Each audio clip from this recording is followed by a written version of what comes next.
ये दुनिया एकदम अलग नियम पे चलती है। तुम जितनी अच्छी मक्कारी कर लोगे उतनी ऊंचाई पे पहुंचोगे। तुम झूठ बोलोगे, ये बात तुम्हें स्कूल में नहीं पढ़ाई जा सकती थी। अगर ये चीजें तुम्हें स्कूल में पढ़ा देते ना तो बवाल हो जाता। लेकिन स्कूल में वो दो चार लड़के ऐसे रहे होंगे जिनको पकड़ में आ गया होगा कि मास्टर फर्जी बोल रहा है। तुम्हारा आईएएस में सिलेक्शन हो गया और तुम्हारे पिताजी ने कहा सैलरी सारी मेरी और तुम्हारे ऊपर की सारी कमाई मेरी, तो बगावत नहीं होगी?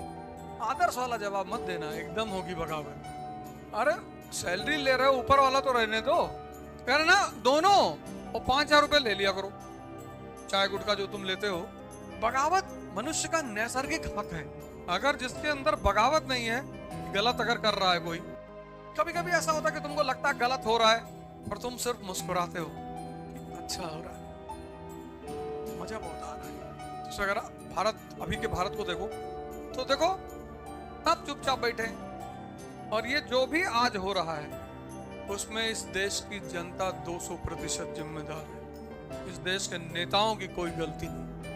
आज हमारे दोस्त हैं तसव्वुर भाई भी आए थे मिलने के लिए, अस्सलाम वालेकुम, बहुत गलत हो रहा है। मैंने कोई गलत नहीं हो रहा, एकदम सही हो रहा। तुम कभी एजुकेशन मांगे? नहीं। तुम हेल्थ मांगे? कभी नहीं मांगे। 2014 से पहले काहे नहीं मांगे? क्योंकि हर आदमी तुम्हारी पीठ थपथपा रहा था, अरे मुसलमान रोजा खोलेंगे, तब तो तुमको बड़ा मजा आ रहा था। तुम 2014 से पहले मांगते तब तो तुमने नहीं मांगा, तब तुमको मजा आ रहा था कि सारे नेता हमारी टोपी लगाकर घूमते हैं, बहुत बढ़िया लोग हैं। अब तुमको 2014 के बाद याद आया कि मुसलमानों को शिक्षा नहीं है। अब वो नाराज होके गए हैं, अरे तुमको बीजेपी से टिकट मिल रहा है, तुम काहे बीजेपी के खिलाफ बोलोगे? अब तुम वो आदमी नहीं रहे। हाँ तो जाओ सड़क पर विरोध करो, जाओ, हम रोकें? आज भारत की सबसे बड़ी समस्याओं में से एक समस्या है टैक्स पेयर, और ऐसे ऐसे लोग टैक्स नहीं देते जिनके पास BMW और मर्सिडीज है, कहते हैं एग्रीकल्चर इनकम है। इसलिए रिस्पॉन्सिबल डेमोक्रेसी का एक सबसे अहम पहलू यह है कि सबसे टैक्स लिया जाए, चाहे 5 ही रुपए साल का दे, वो 100 रुपए दे, लेकिन सब लोग टैक्स दें। टैक्स देने से एक रिस्पॉन्सिबिलिटी की भावना पैदा होती है। आज इस देश की पब्लिक को एक बैग याद आया, GDP।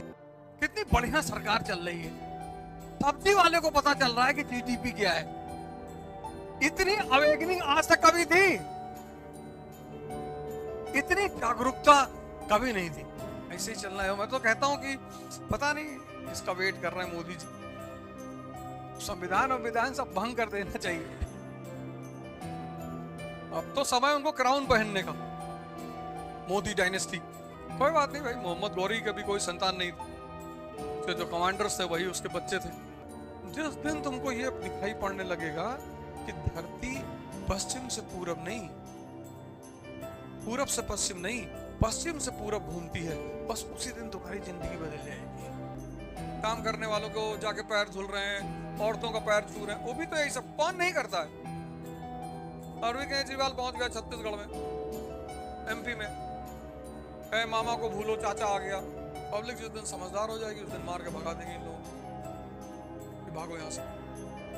तुम्हारे पास जो अभी लड़के 12th में है वो सब बहुत डेंजरस हो गए, और वो सब जातिवाद और सब, उनकी जनरेशन जब वोट करने आई, बहुत टफ सी लाइफ है, तो बड़ी अजीब सी लाइफ है इस देश में। आदमी जो करना चाहता वो कह नहीं पा रहा, जो कह रहा है वो उसे करना नहीं है।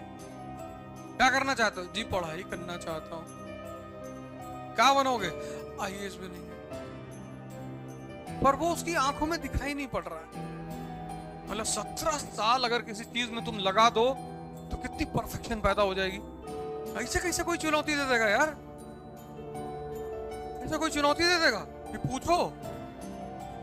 अगर हम तुम्हारी जगह बैठे होते ना, उलझा देते मास्टर को। भले दे पाए ना दे पाए, मार थोड़ी सकते हो, और मारोगे तो निकलोगे नहीं। ये तुम्हारी जवानी बेकार है, खत्म है। तो जब मैं अपना कैरेक्टर सर्टिफिकेट लेने गया तो हमें प्रिंसिपल ने कहा, मैंने कहा फादर वो कैरेक्टर सर्टिफिकेट, कहा विच कैरेक्टर? कुछ मतलब अपने अंदर परिवर्तन लाओ। सवाल ये नहीं है कि तुम सिर्फ नौकरी करोगे या ऐसा करोगे, कुछ ना कुछ तो अच्छा करोगे ही।